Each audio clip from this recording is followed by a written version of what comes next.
Malipay ra ba sa putang makahuna-huna nga makita na to ang grasya sa atong pagpaningkamot. Nahilo na sila. Ito na nga. Pagod pa kaming kaon? Dito to. Usa ka adlaw nga operasyon sa ato ang harvester. Napo kasako, aw 11 kasako. Kanya 30% sa operator. So tagsa kasako silang tulo.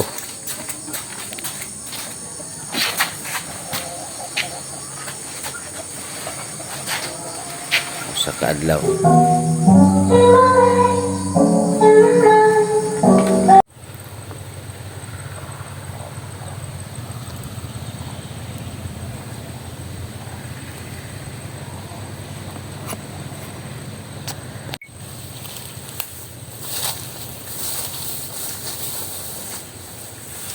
Atong ibuwan ni nga tong abot sa harvester.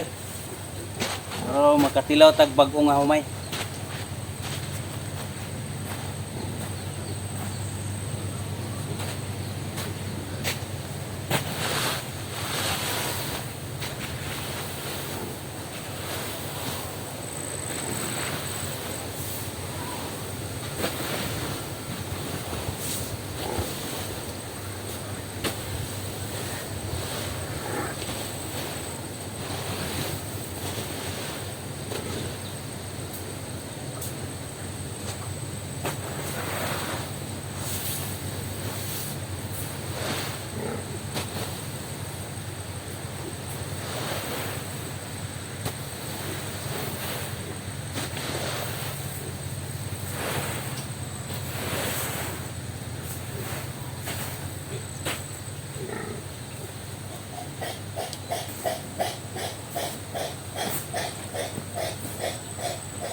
sakto ra ang siyam kasako para aning atong kapal.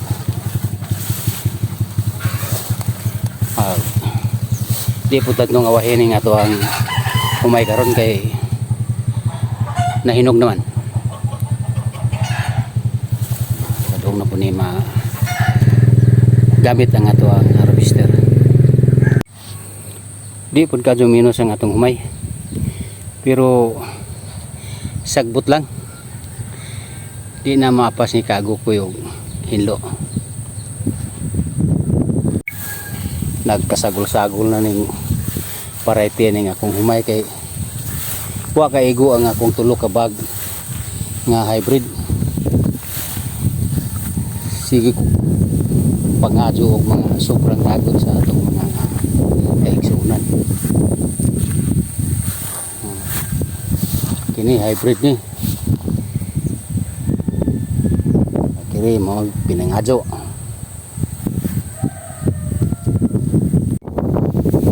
Lipit-lipit pero nakasurvive lang gihapon kaya nahinog naman hapit.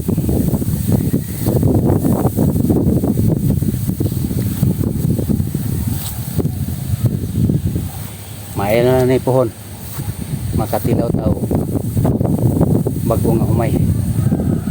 Hilang ning ani dapita kay wa mapahubsi og tubig. Di makapug nga ng kuhol magsige kaon sa atong taguran atong basakan. Mao ni hitsura o mas maayo ring aring ibabaw kay wa na to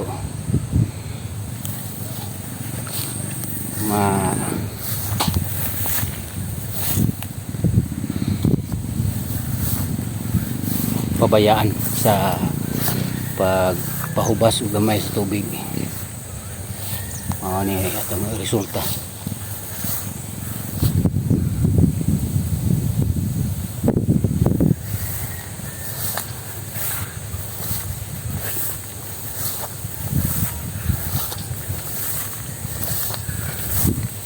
Kini apil na ni sa mga pinangadyo.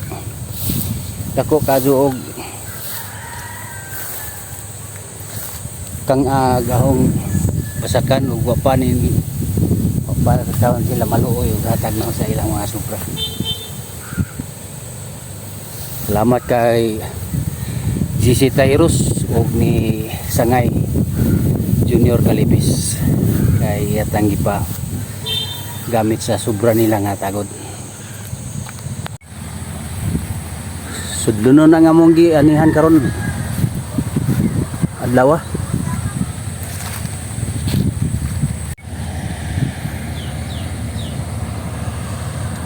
Dagod ako pa ang anihon.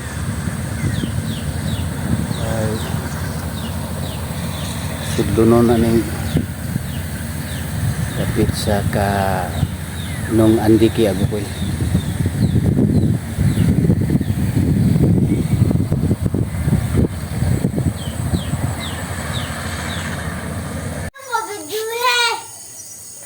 Dili kayo daghan ang atong abutrong adlaw sa harvester.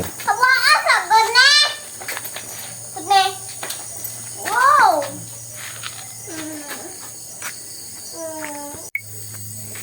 Nakalapok yun ang ato ang harvester.